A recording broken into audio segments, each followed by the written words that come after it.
program. You responded to an ad about purchasing a home in York County. Does that ring a bell? Oh yeah, I did do that this morning. Awesome, awesome.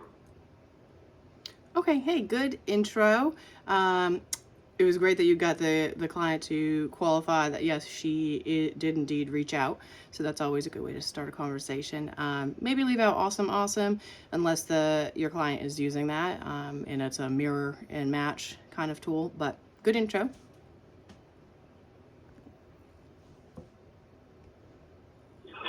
Well, it's my job to go over the applications for the program to make sure it's the right fit. Do you currently rent or you own?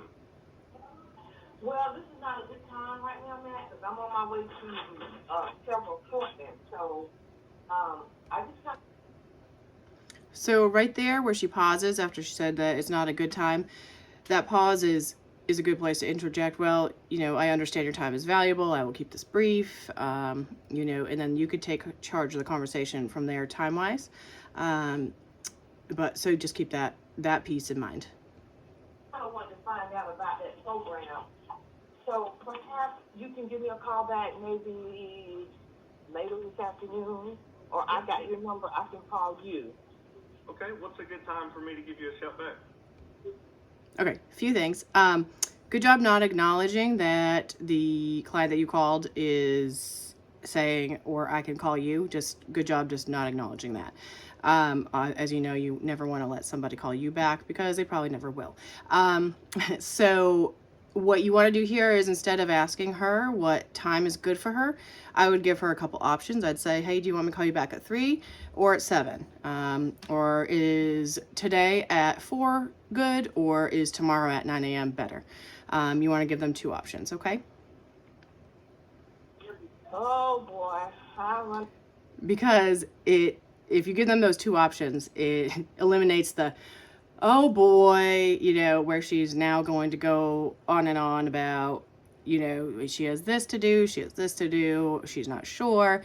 So if you just right off the bat give those 2 options, it usually nips this in the bud, and you can just continue on with your day with other clients and, get a good time to call her back, and then call her back then, and then cut the phone conversation off and be done with it. But instead, we're going to go through all of this with her and while she tries to explain how busy her life is, which is fine. Everyone's busy. And again, don't forget to acknowledge that her time is valuable.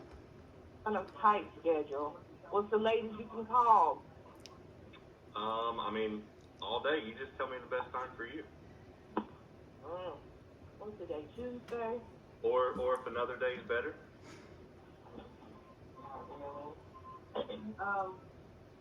Maybe about. She is giving you a lot of time in there where there's a lot of pausing where you can interject something that helps with the time situation and the callback situation.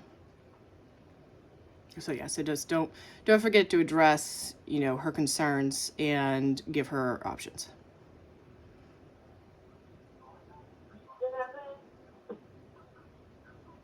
Maybe around 7. Or maybe, I think, is this a number where I can reach you? Yeah, absolutely. Okay. Let me reach back out to you Monday this week. I just have a full schedule this week. It's just nonstop with appointments, nonstop with other things. So I know I'm not going to be in a position to talk. So I got this number. So let me reach back out to you. If you haven't heard back from me this week, give me a call back next week. I think it's a better time. Okay, that'll be perfect. Yeah. Okay, the next week will be a better time. That way I won't feel rushed and I can kind of process what you're talking about. I totally understand. So if I don't hear from you this week, I'll give you a call back at the beginning of next week. That sounds great. Thank you. Absolutely. You have a great day, Beverly. You as well. Thank you. Bye. Okay, so overall, pretty good phone call. Didn't set the appointment or set a time for a callback time. You never want to get off a phone call without having the next step already set. So what this phone call needed was just I will call you at this time or this time. And if the only objection is that she's too busy, and she did acknowledge that she does want to know more information about the program that's being called about, which is great. So that's, one hurdle that you've already cleared. And if her only objection is that time management or that her schedule is so packed, again, just acknowledge, yeah, we all get busy. I understand your time's valuable. When can I call you back? And then if she still isn't allowing you to set a time, say, well, I'll call back tomorrow at 12 p.m. And does that sound good? And then if she says no, you can continue on with that objection for, the next 10 minutes. Or you can just end the call that way. You can say, hey, how about this? How about I'll call you back tomorrow at 12 p.m. and we'll go from there. So expect a call from me, and then that's it. And then it's on your schedule. It is the next step. She knows and is expecting a call from you. You were transparent in saying that you were going to call back. And again, it's great because she acknowledged that she does want to know more about the product. So yeah, so good call. Okay.